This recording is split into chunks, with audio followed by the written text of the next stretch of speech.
বন্ধুরা, প্রতিদিনকের মতো নিয়ে চলে আসলাম একটা নতুন অভিজ্ঞতা। এটা আগে হচ্ছে চুলায় রান্না করেছি খুব ছোটোবেলায়, তারপরে গ্যাসে রান্না করেছি, এখন ইলেকট্রিক কুকারে রান্না করছি। নতুন অভিজ্ঞতা। এটাতে ডিমও ভাজা যায়। এটাতে প্রথমে ডিমটা সুন্দরভাবে গুলাই ঝাল পেঁয়াজ দিয়ে মাখিয়ে ভালোভাবে ভেজে নিলাম। নিয়ে তারপর প্যানটা গরম হয়ে গেলে বেটে রাখা মশলাটা সুন্দরভাবে দিয়ে দিলাম। দিয়ে নাড়াচাড়া করে আলু দিয়ে দিলাম। আলু দিয়ে নাড়াচাড়া করে নেব ভালোভাবে। নাড়াচাড়া করে নাড়তে থাকবো ঝোল শুকানো পর্যন্ত। মাঝে মাঝে আমি এইভাবে ডিম দিয়ে আলু রান্না করে খাই, ভালো লাগে। আমার মা খুব রাঁধতো, মা খুব সুন্দর হতো, ভালো লাগতো।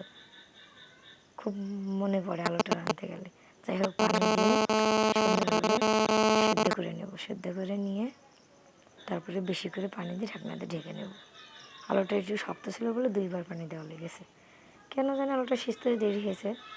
তারপরে ঝোলের পানি দিয়ে বলক আসলে ডিম দিয়ে দেবো, ভেজে রাখা ডিমটা দিয়ে ঢাকনাতে রেখে দেবো। সুন্দরভাবে তরকারিটা হতে থাকবে। আপনারা কে কোথা থেকে আমার ভিডিও দেখছেন সবাই পাশে থাকবেন, সাবস্ক্রাইব করবেন, শেয়ার করবেন এবং আমার ভিডিও কেমন লাগে বলবেন। অনেকেরই ভালো লাগবে না, স্বাভাবিক, অনেকেরই ভালো লাগবে। আপনারা পাশে থাকবেন, সাপোর্ট করবেন। জি, তারপরে কেমন হয়েছে আমার রান্না বলবেন।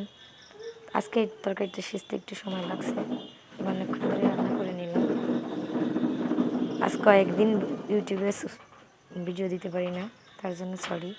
এটা হচ্ছে আমার তরকারি রান্নার ফাইনাল লুক। যারা নতুন কাজ করছেন তারা পাশে থাকবেন। Bye bye.